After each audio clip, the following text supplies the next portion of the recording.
Salut à tous, c'est Constantin. Je profite de mon jour de repos actif pour vous partager mes petites astuces pour la récupération. Pendant longtemps, j'ai cru que j'étais assez fort, assez athlétique et performant pour me passer de ça. Grosse erreur, j'ai connu pas mal de blessures, rupture du tendon d'Achille, rupture des ligaments croisés et d'autres petites blessures tout au long de ma carrière sportive.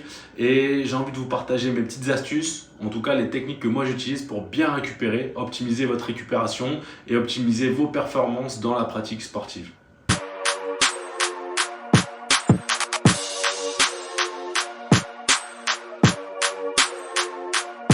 Le premier point qui me semble le plus important, c'est la nutrition. L'alimentation est un des piliers de la santé et forcément, si on veut bien récupérer, il faut bien s'alimenter. Faire attention à avoir un bon équilibre entre nos protéines, nos glucides, nos lipides. Alors non, c'est pas parce que vous allez prendre de la protéine en poudre que vous allez devenir super balèze. Et en plus de ça, il y a énormément d'adultes en France qui sont en carence de protéines. Donc n'hésitez surtout pas à vous faire aider, à vous faire accompagner pour ça. Essayez de chercher, vous documenter, mais essayez d'avoir un apport équilibré dans votre alimentation. Mangez des fruits, des légumes, des aliments bruts. Évitez de manger des plats consommés, des fast-foods, tout ce qui peut être déjà prêt.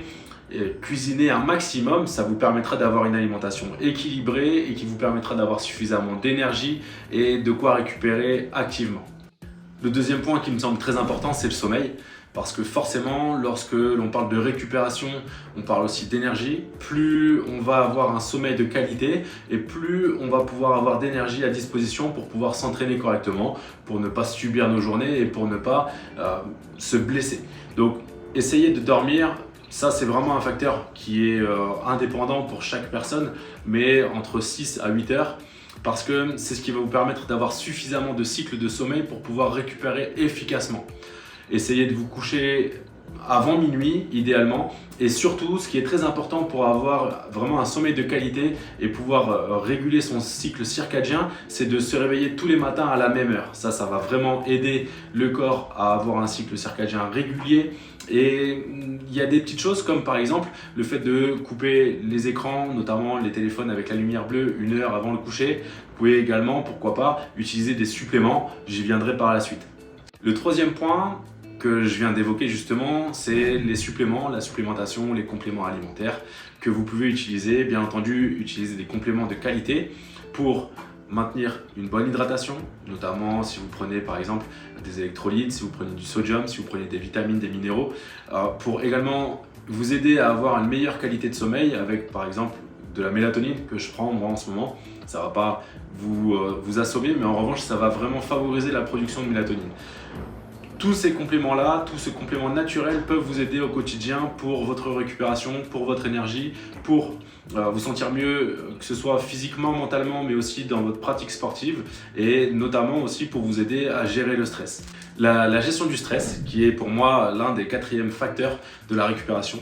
Parce que même si on n'en parle pas souvent, c'est parfois compliqué de trouver un équilibre dans notre vie, que ce soit notre vie personnelle, notre vie professionnelle, notre pratique sportive. Et j'ai eu souvent des périodes dans ma vie où si j'étais mal physiquement, ça se ressentait sur mon moral. Et inversement, si j'étais pas très bien mentalement, ça se ressentait aussi sur mon physique.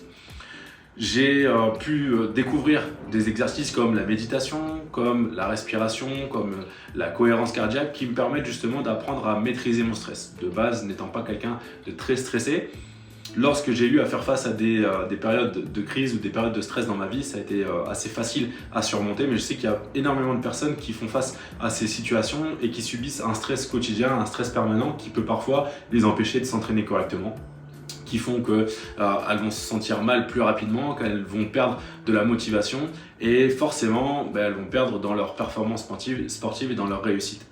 Donc ne négligez pas ce facteur, ayez un bon sommeil, ayez une bonne alimentation, tout ça ce sont aussi des choses qui vont permettre de lutter efficacement contre le stress et de mieux récupérer. Et enfin le 5e et dernier point qui est très important pour moi, c'est la récupération active. Soit avec des exercices de mobilité, d'étirement ou même avec de l'automassage. Moi j'utilise plusieurs outils pour ça, j'utilise notamment une petite balle.